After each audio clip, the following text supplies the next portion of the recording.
A lot is happening right now in the US economy, and a lot of people don't really understand what's really happening. And so I'm going to give you guys a quick history lesson so you can be up to speed.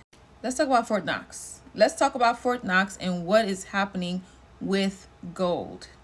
Back in the Great Depression, back in World War II, a lot of countries involved in the war wanted to have their gold sent to the US. Matter of fact, they sent their gold to the US for safe keeping. During this time, the gold reserves in the US grew tremendously. Okay? In exchange, the US gave them an IOU so that when it's time for them to get their gold back, they would give them the IOU to get their gold back. Around the same time in 1933, President Franklin D. Roosevelt enforced an executive order that all U.S. people, everyone in the U.S., must give up their gold in exchange for the U.S. dollar that we have today. At the time, it was a big deal. Like, why are we giving up our gold for some paper, right? But this was during the Great Depression. I'm not really sure how they sold it, but basically they were forced to give up their gold. And because of that, the gold reserves in the United States grew even more. The United States gold reserves during this time was approximately 66% of the entire world's gold. Many years later, after the war, all the countries that gave the U.S. their gold for safekeeping came back to collect. And so because of that, the U.S. gold reserves started to drop.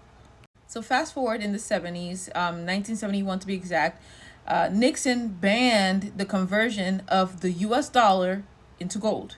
Now, this was called the Bretton Woods Agreement, basically saying that every note you have, you can always exchange it for the gold.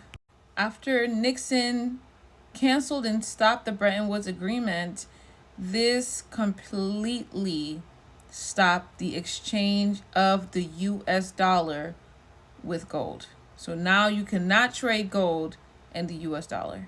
So now all these people that gave up their gold cannot exchange that dollar that they gave back for the gold that they gave up. Now that you know the history, let's talk about what's going on today.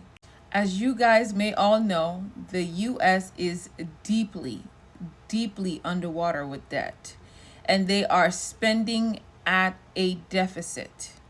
Now, one thing I didn't mention is that since the 70s, the gold reserves in the US has not changed in price. It is stuck at the same price as it was back in 1970, which is at $42.22 per ounce. But as of today, March 10th, gold is actually at $2,000, $909.44 per ounce. That is a significant difference from what gold in the U.S. reserves is set for. And so the problem comes in when the U.S. is in significant debt. If the U.S. has so much gold reserves, they need to audit the gold right now because no one has seen the gold since it had initially entered into the reserve. So right now, the gold is sitting in Fort Knox and it's been there for many years. There's been a lot of controversy when it comes to if the gold is still in the reserves, if the gold is real, and if anyone has actually seen it. Now, Elon Musk tweeted that the gold should be audited, which I think every American believes should be done. Regardless of what anyone's political opinion of Elon Musk is, he's right. The gold in Fort Knox should be audited because not only should we know how much gold is left over, we need to update the price of the gold in there because then we can use that money to offset the US debt. But guess what? Everyone is saying that the US does not have gold anymore and that the US dollar is no longer able to be backed by the gold because there is no gold currently in the reserves. And the conspiracy is the US has been quietly selling and lending gold to other countries like China.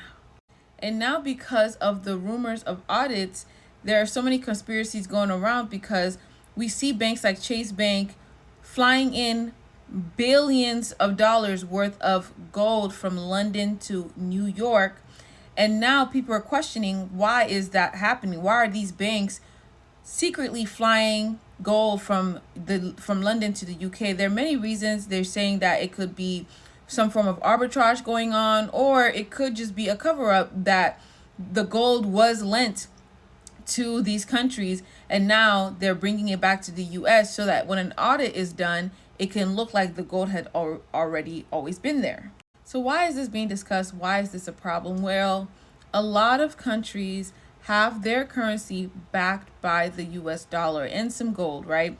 The US dollar is the world's most used currency. It's like backed by a lot of countries, or a lot of countries are backed by the US dollar because the US dollar is supposed to be backed by gold. And if gold is not in the US, then the US is backed by nothing. And that deems the US dollar absolutely worthless. So now the BRICS nations have created their own BRICS currency, and all these countries have kind of come together to say that they don't want to back their currency by the US dollar anymore. Now, this is huge. This is a big deal because if it does come out that the US does not have any gold, this would absolutely crush the US economy. A lot of countries will take out their cash and not want to have their economy backed by the US currency anymore. But anyway, I want to know what you guys think about this in the comments.